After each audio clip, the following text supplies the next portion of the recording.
a story in the Quran about a group of Christians who escaped persecution by taking refuge in a cave. There they fell into a very long sleep, which they thought only lasted a day or two. But it actually had lasted around centuries. They were obviously very hungry. It was only when they went down to the city to buy some food that they realized how many centuries had passed. When they wanted to pay, nobody accepted their money. This is what happened to me in 2014, when I was freed from a 6-year-long imprisonment in Tehran. I was a pioneer in tech journalism and also in blogging in Iran. And for that reason, they came to call me the blog father. I had many readers, many friends, and obviously some enemies. When I was freed, I realized that the currency that we all used those days had become obsolete, useless. I'm talking about those blue underlined bits of text on web pages where you could click on and be transferred to unknown places on other web pages. They were called hyperlinks, if you remember them. I understood that most blogs I used to read were abandoned. The vibrant Persian blogosphere that I dedicated myself to promote was a graveyard now. I started searching for bloggers, and surprisingly enough, I found them all in a place called Facebook. In 2008, before I was arrested in Tehran, I thought of Facebook as a great place to keep in touch with friends, old and new, and to maintain a social network with the people I knew personally. What had happened during my absence was that Facebook had also become a publishing platform, as well as a social network. First, most readers of blogs moved to Facebook, and then authors followed them. Facebook is a closed publishing platform, something like a password-protected blog, which I always hated. It is also a very centralized and limiting one. You can't host it on your domain name, you can't change it, you can't change how it looks like. But soon I discovered many problems with Facebook. I soon discovered that the main problem with the Facebook is beyond that. The problem is that it doesn't like hyperlinks. Let's go back a little bit. Hyperlink was the foundation of Tim Berners-Lee's invention, the World Wide Web. It was what made the web so inherently diverse, open, non-linear, and decentralized.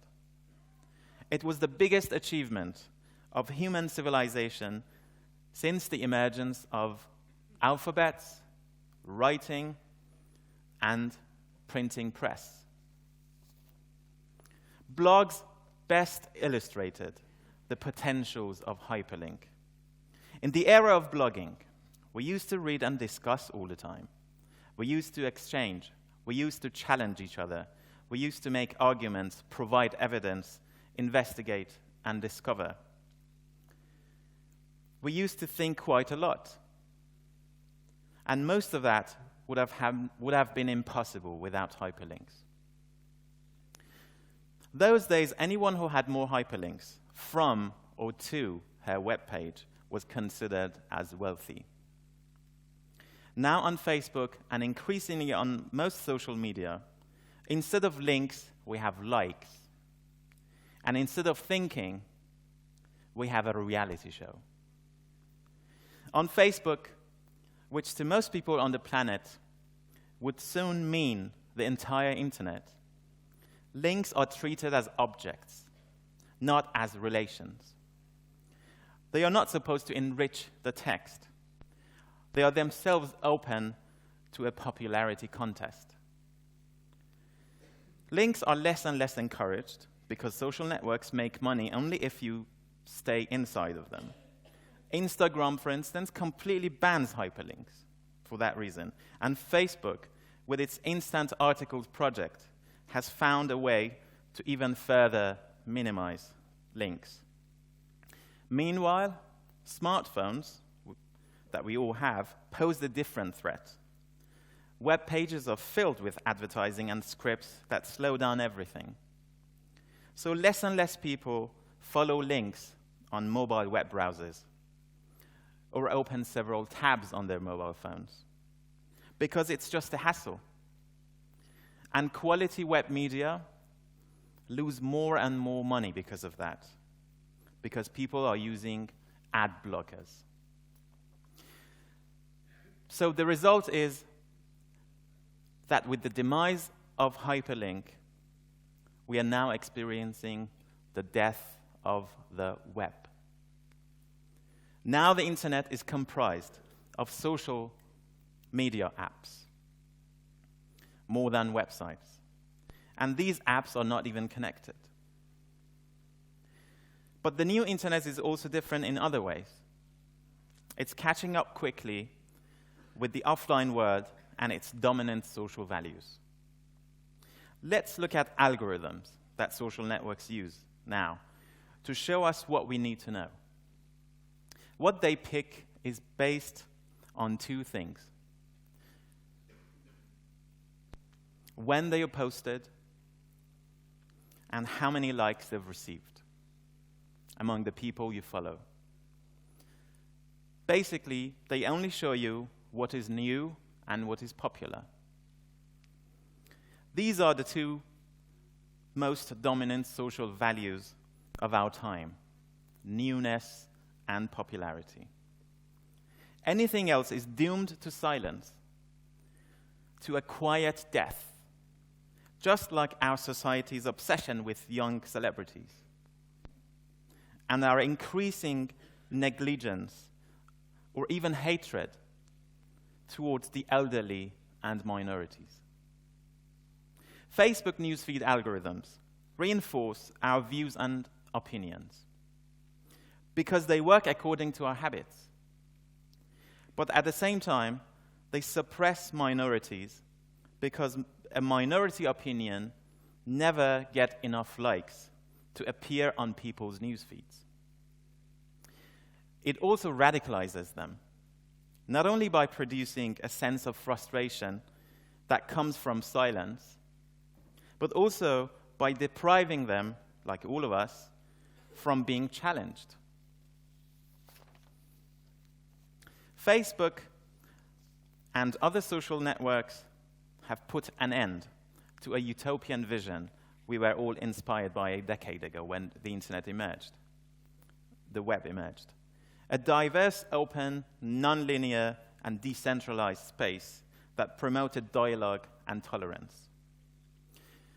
Now, when we log onto Facebook and scroll down and see all those entertaining pictures and videos, there is nothing left of that utopian vision. This is not the internet I used to know before I went to jail. This linear, passive, centralized, homogeneous stream of still and moving images is nothing but television. A personalized television with all its features. Its business model is based on ads and product placements, either as videos or as posts. Is that it has its own prime time even, when more people are tuned in and can see the stream. Its heavy dependence on celebrities, its shallow, rushed, and emotional treatment of the most serious topics, its obsession with sound bites and infographics, and its closedness and self-referentiality. The new internet is clearly not a place to think and to debate as it used to be. No wonder why those so-called Facebook and Twitter revolutions around the world collapsed. When algorithms replace charismatic leaders, they divide everyone into numerous separate bubbles, fragmenting their unity of will and wisdom and leading them into fighting each other rather than pushing for their cause. So where are the points of resistance in all this? How can we reimagine a space that nurtures debate and understanding? The way out of this horrifying tunnel is to reimagine new algorithms with new kinds of social values, such as diversity and quality, instead of newness and popularity. It is possible. If we have created algorithms that enforce our habits, we can also get them to challenge those habits. DJs do this all the time. Their selection is not based on what is new or what is popular. They play old tracks that we all loved in the past, and they surprise us with great stuff we would never have listened to otherwise. There is something else we can do as powerless social media users. We can confuse these algorithms by liking what we dislike, by liking what we disagree with. That's another way to resist. The truth is that our habits are destroying us. And hyperlink was one powerful, brilliant idea to challenge them. We must revive hyperlinks to help save the world from these glowing conflicts. What we need now, more than ever, is not to be comforted, it is to be surprised. Thank you.